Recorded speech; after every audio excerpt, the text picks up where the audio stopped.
Good day, my name is Liam Maflati, and today Bruce Carter and I are visiting Martin, a member of the Bonsai Addicts, here in the east of Pretoria.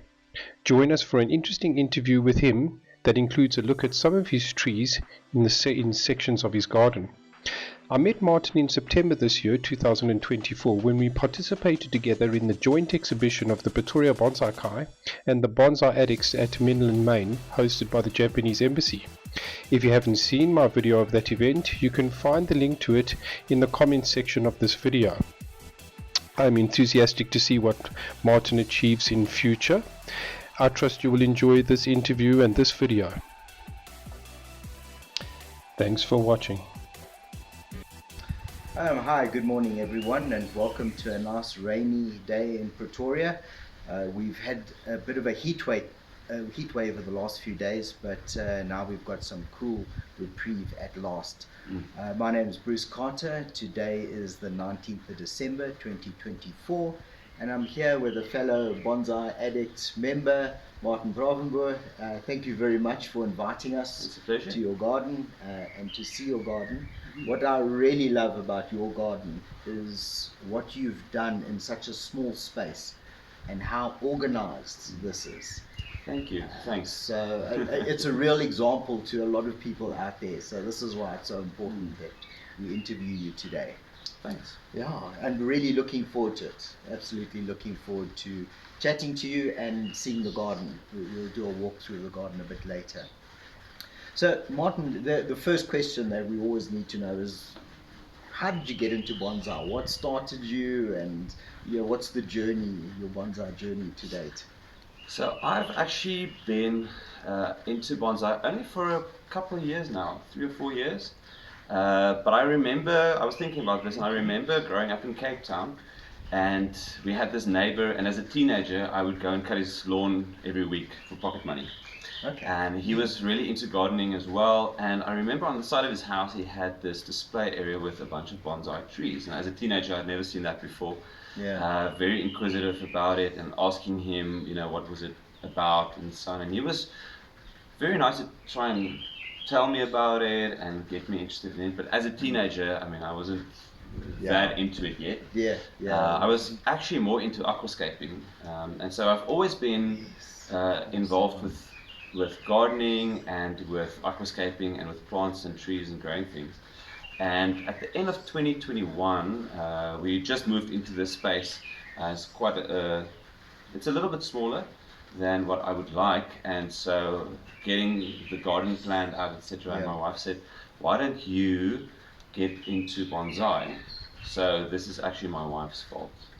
Oh wow! Okay. And so she gave me the green light to start looking at it, not knowing that in a very short amount of time I would accumulate a ton of trees. But that sparked the idea that you can actually, in a small space, you can have many different tree species together. Yes. Yeah. And I love to grow things. I love to take care of it. The thing that people probably ask me often, doesn't it take up too much time? And that's the thing, that's the way that I rest. That's how I relax, is actually growing trees and spending time with that, working on them. So it's only been a couple of years, still learning, still fairly young in the art of bonsai. Okay, fantastic. What we will look at later, and what I do love, is that you have your stand set out, which you've built yourself. We'll go and have a look at that just now. And then all your really great trees that you can almost grab and put on a show are on that stand. And that's what I did with the Japanese show. I think I phoned you and said, "Help, I need trees." I need trees. Pulled in here, we just loaded straight from your shelf. So that's the amazing thing. And then you've got, in your garden, you have trees that are embedded within the garden itself. And this is amazing. And this is a great example for anyone who's sort of struggling with space. Exactly. How you can incorporate your bonsai within the garden. Because I think a lot of us get this challenge, Because as a newbie, when I started out, I also got stuck with this stick in a pot thing, where you start out, you buy a little tree. You're so proud of it. So proud. You put it in a bonsai pot immediately, and that's, I mean, the biggest mistake you can. 20 years later, it's still a stick. Still a stick. And then, as I was Yes. learning and just inquiring about how to grow this tree, I realized, okay, now I need to put this in the ground somehow. Yeah. And there's so much great material online that you can actually learn from. And I think many years ago there was just books you can take out or read, but now there's amazing tutorials and videos from around the world that you can actually take from. Yes. And that's why, so some of my trees are in pots in the ground, some of them are just planted on a tile in the ground for a couple of years. And I can see now in just 2-3 years the amount of growth some of the trunks have gotten just by being in the ground. But that would never have happened in a small pot, obviously.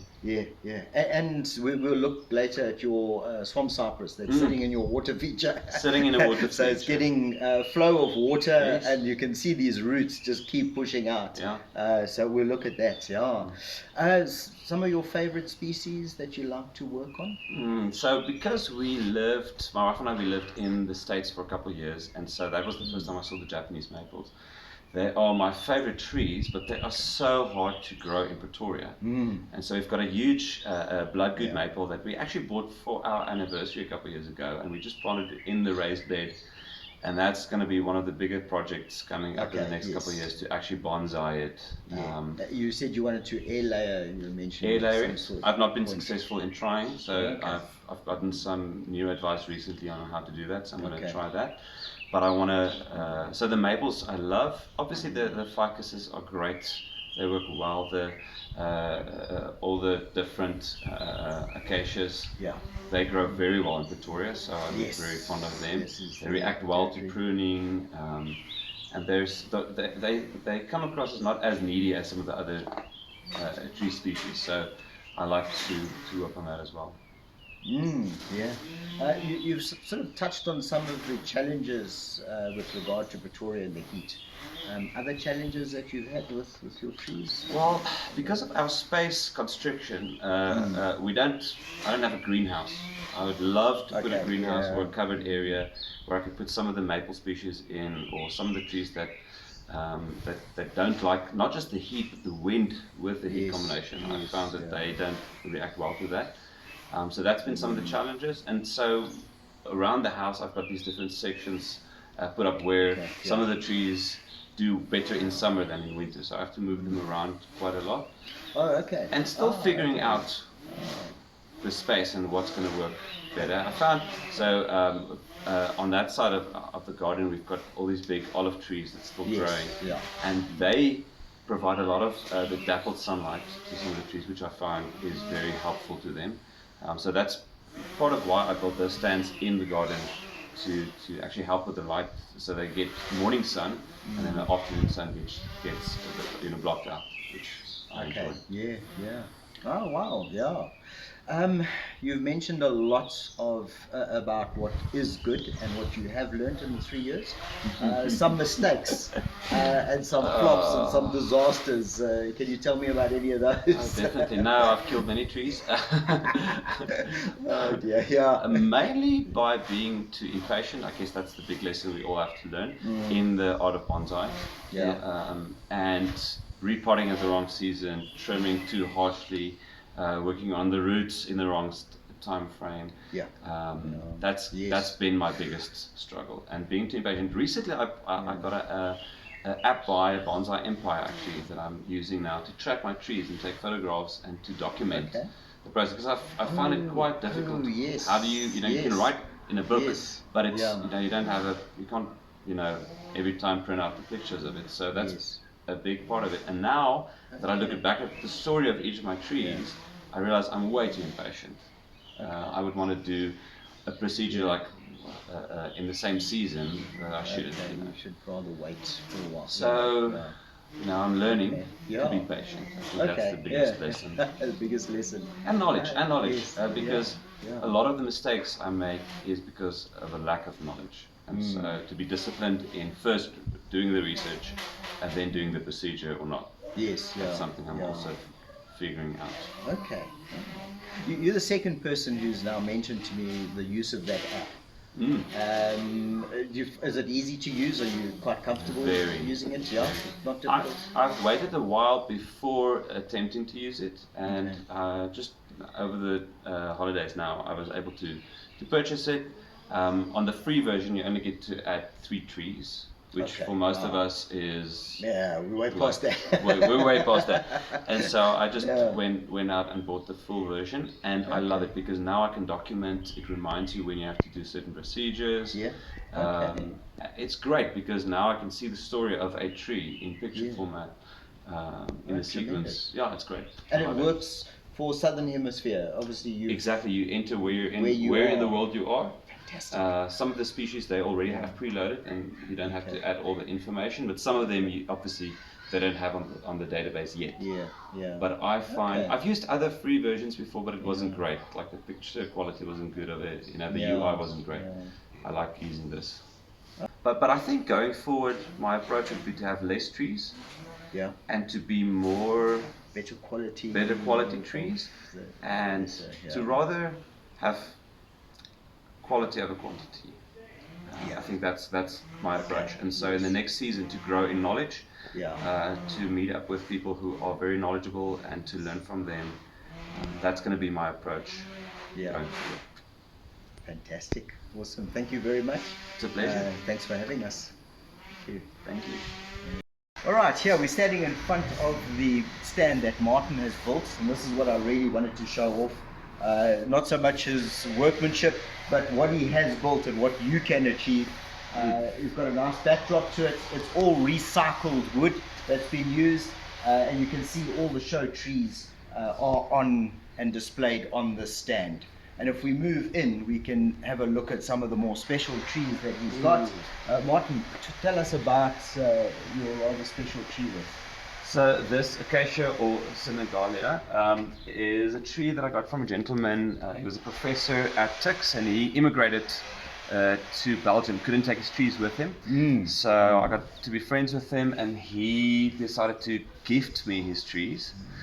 Because he knew I was going to take care of them. And that's also, I think, part of the story of actually, we create something for somebody else later in life. I mean, we won't necessarily see the end result. But we'll show a picture of what this looked like as nursery stock, and you won't believe that it's the same tree. So it's the Nabari is grown in it, the taper on the trunk, I love it. And most of the acacias you would see in a pyrenean style or typical flat top style. So I don't often see them as an informal upright, but I really like this tree.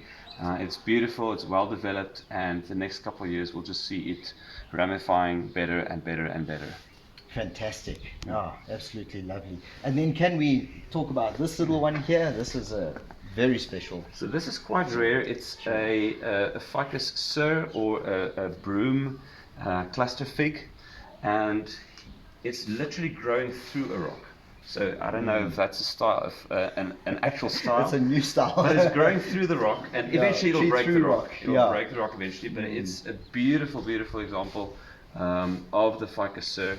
And the leaves have actually reduced quite significantly. Probably once a season I'll defoliate, and that's also helping it. Yeah. But it typically bears fruit, but now I've removed them just so that it'll put its energy into just branching out better. I love how the new leaves are this beautiful bronze color. And that's actually why I picked this pot as well, because of the coloring of the new leaves coming out. Fantastic. I love this tree.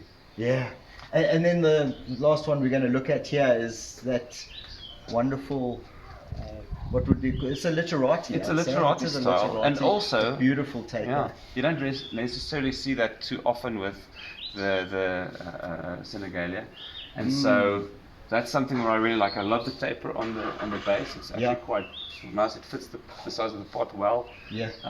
And also now the next couple of years we'll just be focusing on ramification. Fantastic. Beautiful tree. Thank you. Right, Martin, can you tell us a little bit about the Bougainvillea? So it's a beautiful tree in a windswept style.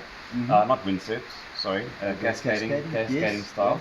It was created from an air layer a couple of years ago as well, and the leaves reduced very, very well. It was only a couple of months ago. It was there were so many flowers. It was really in a beautiful condition. Yes, we're going to see pictures of it on the show with the flowers. So fantastic. It's one of my favorite trees, just because of the way it displays. It's the contrast of the flowers with the leaves in the pot is very well balanced as well. Yeah. So now I love it. I love it. Fantastic. It's a beautiful tree. A little bit about your watering routine, watering, feeding, and Pest pest control. control. So I water by hand. So some of the trees in the raised beds, we've got some irrigation there, but typically I would do everything by hand, especially in the heat that we had recently. I had to water twice a day, and I'm still learning how to do that. I guess that's one of the big lessons. One of the lessons, isn't it? Learn. I invested in these fertilizer baskets that I really enjoy using, because in the season I will mix up fertilization between guano pellets and then Bonsai Boost, those little bags that you put in there. Yes. Love it. It actually helps the temptation with the dogs to try and get them a little bit. So that's and great. when it turns to mush, eventually you just throw it away. I just throw it in the rest of the garden. You don't have it in your pot. Exactly. So, so I really enjoy doing that. And then pest control, we have a little bit of whitefly at the beginning of the spring that I struggle with. And so I would just typically mix Koinor with some Segro, and then every 2 weeks I would rather do more frequent. Less more often. Yes. Yes. Okay. Oh, that's been the strategy so far. Okay, before we get totally soaked, one last one, winter care. Anything special needed for winter care? So the Bravenboer doesn't like to get too cold, so we move that indoors, and not probably indoors, but just on the stoop, underneath the covering. I found I have one tree that got a little bit of frost damage, even though it was under covering. But I guess it's a root of a rock, and I think the rock got too cold. So that's something that we had to figure out. So next season I'll be more prepared on that one. But that's pretty much it. This backdrop actually really helps with the afternoon sun as well. That's also why I put it up. It displays better, but it actually keeps the afternoon sun away. Yes. It's functional as well. Martin, thanks so much for having us around. It's really been a pleasure seeing your garden, and I hope a lot of people take inspiration from this garden and see what can be done in a relatively small space and how organized you can be, and that's the main thing. Thank you. It's always a huge compliment if people want to see the trees and they want to come, make a video of it. So I'm very grateful for it. Thank you for you, Bruce. And I'm also constantly learning from you and the other members of the club, and that's something I would recommend to everybody who's wanting to get into bonsai, wanting to learn, is get involved with a local club. Join a club. You learn so much. As I said earlier, there's so much that you can learn online, but it still lacks that personal advice and that personal touch of somebody actually giving advice and helping you with the design of a tree and the route forward. Yes, lovely. We look forward to more club meetings together then. Thank you very much. Thanks. Super, thanks.